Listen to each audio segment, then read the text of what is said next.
Donc c'est un essai qui part sur un lancer en touche en début d'alignement. Derrière, ils vont faire une cocotte. Mais nous, ce qui va nous intéresser maintenant, ça va être les trois quarts. Donc on va voir un placement des trois quarts très à plat. On va voir l'ailier intérieur, le numéro 10, le numéro 12 et le numéro 13 totalement à plat sur la ligne des 22 mètres. La première chose qui va faire la différence par rapport à la défense, ça va être le déplacement de ces joueurs pendant la passe du 9. Donc le 9 va allonger une longue passe directement pour le numéro 12 et pendant que la passe est en train de se faire, le numéro 14, le numéro 10 partent dans le dos du 12 et du 13 qui eux ont des courses rentrantes. Donc c'est le 12 qui va réceptionner directement le ballon avec une course rentrante et le 13 va venir se proposer à sa hauteur. À ce moment-là, il va avoir deux choix, soit la lever au numéro 13 pour quelque chose de perforant, ou alors jouer dans le dos du numéro 13 pour le numéro 10 pour aller jouer à l'extérieur du terrain. Donc c'est le deuxième choix qui va être fait. Et le 10 va se retrouver au milieu du terrain avec le ballon, 3 joueurs à son extérieur, 35 mètres de champ et seulement 3 défenseurs face à lui. Ce qui donne quand même pas mal de possibilités.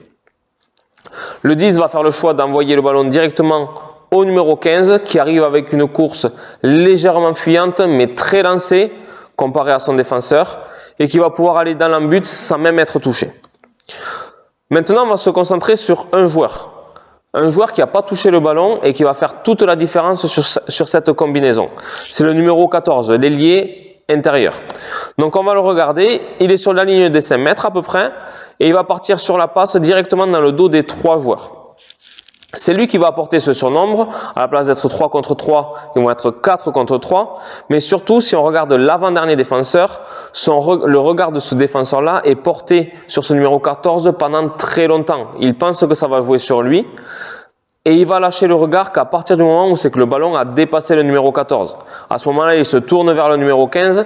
Mais le numéro 15, avec sa course fuyante, est déjà décalé, va prendre le ballon lancé, ce qui fait qu'il va avoir à peu près 3 mètres d'avance. Il est lancé et le défenseur doit se lancer.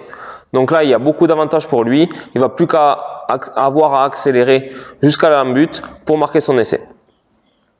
Donc, première chose à retenir, c'est que même dans une combinaison où c'est qu'on ne doit pas toucher le ballon, où on ne sait pas si on va toucher le ballon, il est important d'être vachement impliqué. Ça va mettre du doute dans les défenseurs et libérer des espaces pour nos partenaires. Dernière chose, et ça c'est un avis personnel, c'est par rapport à la défense. Je trouve que la première ligne des Saracens est bien montée. Par contre, il y a eu un petit souci au niveau de l'ailier extérieur qui lui n'a jamais su faire un choix entre le numéro 15 ou l'ailier. Après, ça peut s'expliquer parce qu'à la base, je crois que c'est un demi d'ouverture qui se retrouve à l'aile car le numéro 14, lui, est dans la ligne. Donc, il n'a pas su trop comment défendre, a laissé du coup un intervalle entre lui et l'avant-dernier défenseur et ce qui a permis au numéro 15 de prendre l'intervalle.